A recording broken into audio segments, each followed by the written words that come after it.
The Art of War by Sun Tzu. Chapter 11. The 9 Varieties of Ground. Summary. Sun Tzu builds on his distinction of the 6 types of terrain by arguing that there are 9 varieties of ground. 1. Dispersive ground. When you are fighting on your own territory, it's called dispersive, as if your troops are located near their loved ones. In the face of an upcoming battle, they are likely to disperse into their homes. 2. Facile ground. When you've marched into hostile territory but haven't gotten far, this ground variety makes it easy for your troops to retreat. 3. Contentious ground. Such ground offers both sides an equal advantage and, thus, must be contended for. 4. Open ground. It allows for both sides to have an equal liberty of movement. 5. Ground of intersecting highways. This land intersects between your territory, your enemy's territory, and the ground of a third territory that adjoins both. 6. Serious ground. This is when your army has penetrated deep into hostile country, upping the stakes of your approach. 7. Difficult ground. This refers to all terrain that is difficult to traverse, such as forests, marshes, and cliffs. 8. Hemmed-in ground. This includes all ground that can only be reached through narrow passes, making you vulnerable to enemy attack. 9. Desperate ground. This is any ground on which you can only be saved from defeat by engaging in battle immediately. For each of the types of ground, Tzu offers a tactical approach. 1. On dispersive ground, don't fight. 2. On facile ground, don't stop. 3. On contentious ground, don't attack.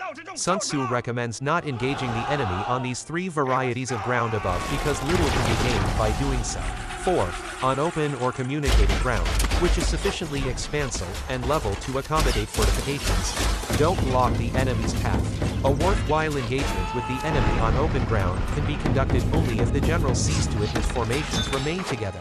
5. On the ground of intersecting highways, also known as focal ground, join up with your allies. Focal ground, surrounded by 3 other states, offers an opportunity to gain allies. Sun Tzu warns, however, that this approach requires careful preparation ahead of time and involves a risk that allies may be undependable. 6. On serious ground, gather and plunder. The serious type of ground is one in which deep incursion is made into enemy territory. While this type of ground offers opportunity for plunder, it is also ground difficult to return from. Here, the commander must ensure a continuous flow of provisions. 7. On difficult ground, keep steady in your march. It is best not to linger because this is a terrain of mountains, cliffs, swamps, and fast-running rivers that slow down and expose troops to ambush and traps. 8. On hemmed-in or encircled ground, resort to using strategy.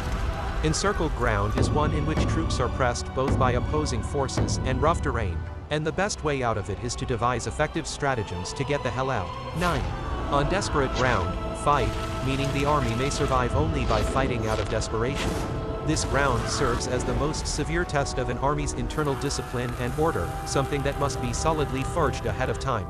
A general must be sure his troops will fight to the death when there is no alternative, and when desperate to follow commands implicitly. As the battle rages on, Sun Tzu recommends various means by which deception and division can be made to frustrate the enemy's preparations. It is worthwhile to split strong sections of the enemy off from its weaker ones, or to be seen in the west and march out of the east. At the same time, the general must take care of his troops. He must see to it that they are well fed, rested, and disciplined, by both action and the example of staunch self-discipline, and that they trust the general's unfathomable plans invariably support the greater good. It is only with this kind of strength in a fatherly type of relationship that troops will give their all in battle, even in a death ground situation. Sun Tzu then states that the hegemonic king, one who snatches the position of authority, doesn't forge alliances with other states. Instead, he inhibits the ability of the enemy to do so, while keeping would-be allies at arm's length. The reason for this is that a general who aims to dominate must demonstrate from the start that he is the only authority, and will not compromise this position by sharing authority with anyone else.